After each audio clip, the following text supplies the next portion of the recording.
Welcome to my channel. ఈరోజు మనం చేసుకునేది సేమియా కేసరి. ఏమేం కావాలో ఎలా చేయాలో చూపిస్తారండి. అంతకంటే ముందుగా ఎవరు మన ఛానల్ కొత్తగా చూస్తుంటే please subscribe my granny kitchen. చూడండి, కప్పుతో 2 కప్పులు సేమియా అన్నమాట.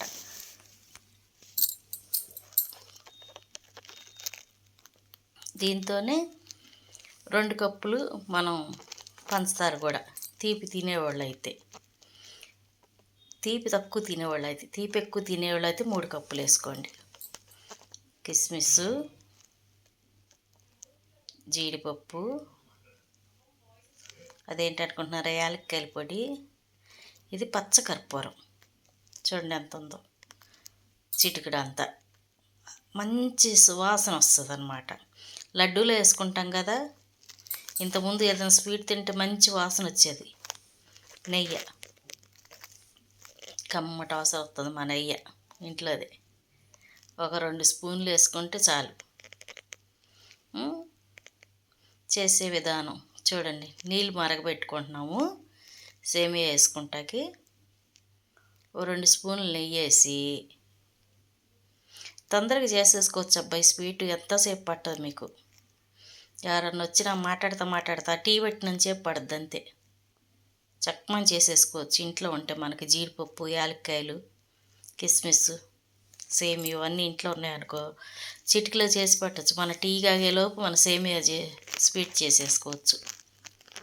జీడిపప్పు వేయించుకుందాం. జీడిపప్పు కాస్త దూరగా వేగినాక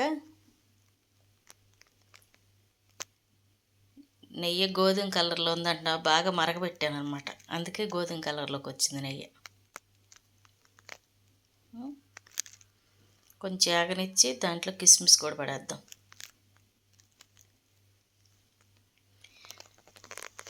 ఒక కప్పు సేమియాకి అబ్బా కప్పున్నర పంచదార అబ్బా. కొలతలు నేను ఇందాక రాంగ్ చెప్పినట్టుండ మీకు, సారీ. మా ఇంట్లో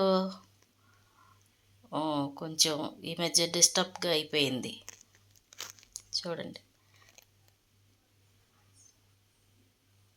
కిస్మిస్ కూడా వేసేసాము. 2 మరణాలు సంభవించినాయి మా ఇంట్లో. భయం వేసేసి ఆలోచించి జ్ఞాపక శక్తి కూడా తగ్గింది నాకు ఈ మధ్య. ఏదైనా మిస్టేక్గా చెప్తే ఏమనుకోమాకండి. మా అత్తగారు చనిపోయారు. మా అత్తగారు చనిపోయిన తెల్లారే మా అన్నయ్య గారు చనిపోయారు. చూడండి, దాంట్లోనే సేమియా వేసేస్తున్నాను. కిస్మిస్, జీడిపప్పు వేయించాం కదా, ఏకంగానే సేమియా వేసేసుకుంటాం అనమాట. సేమియా కూడా నేతిలో వేయించేసుకుంటాం. 2 స్పూన్లు ఎక్కువ అయ్యింది కొంచెం నెయ్యి. పర్వాలేదులే, అయినా ఎంత నెయ్యి అయితే అంత కమ్మగా ఉంటుంది.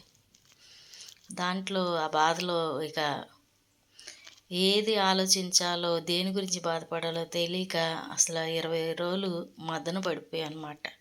అందుకే ఈ నెల అసలు 2024 మాకు చేదు మిగిల్చిందనమాట. మా ఇంట్లో ఒకేసారి పుట్టింట్లో నుంచి, అత్తింట్లో నుంచి. ఏం చెప్పాలో, ఎలా చెప్పాలో అర్థం కావట్లేదు. అయినా దేవుని కృప పట్టి మళ్ళీ తేరుకోగలిగాము. చూడండి, ఇది కాస్త దూరగా వేయించుకుందాము.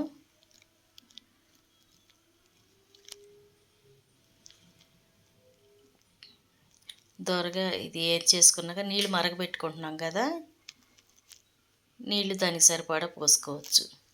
ఎలా అంటారా, నీళ్ళు 1 కప్పుకి 3 కప్పులు నీళ్ళు పోసుకోవాలన్నమాట. అప్పుడు సరిపోద్ది. మాకు సుమారుగా తెలుసు కాబట్టి మేము సుమారుగా పోసేసుకుంటున్నాం. మీరు 1 కప్పు సేమియాకి 3 కప్పులు నీళ్ళు పోసుకోండి.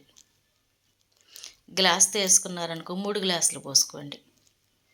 గిన్నెతో పోసుకుంటే గిన్నెతో పోసుకోండి. అలా మీరు దేంతో సేమియా కొలుస్తారో దాంతోనే నీళ్ళు 3 పోసుకోండి. చక్కగా ఉడికిపోయి పొడి పొడిలాడుతూ వస్తుంది. చూడండి, ఇది మా పెద్ద మనవరాలకి ఇష్టమని ఇంకప్పుడు మేము ఇంట్లో నుంచి బయటికి రాకూడదని ఇంట్లోనే ఉంటే వాళ్ళు వచ్చి మమ్మల్ని చూస్తా కొత్తనారు పిల్లలు. రోజు ఏదో ఒకటి చేసి పెడదామని చేసాం. చూడండి, మా ఆయన చూసారా, నేను అటు వెళ్ళి వచ్చేటప్పటికి సేమియాలో మన ఫుడ్ కలర్ రెడ్ వేసుకుంటాం కదా, మా వారు గ్రీన్ కలర్ వేశారు. ఆవిడకి గ్రీన్ అంటే ఇష్టమని గ్రీన్ కలర్ వేసేసారనమాట. చూడండి ఇలా వచ్చిందా, సేమియా ఇలా ఉడికిపోయిందా.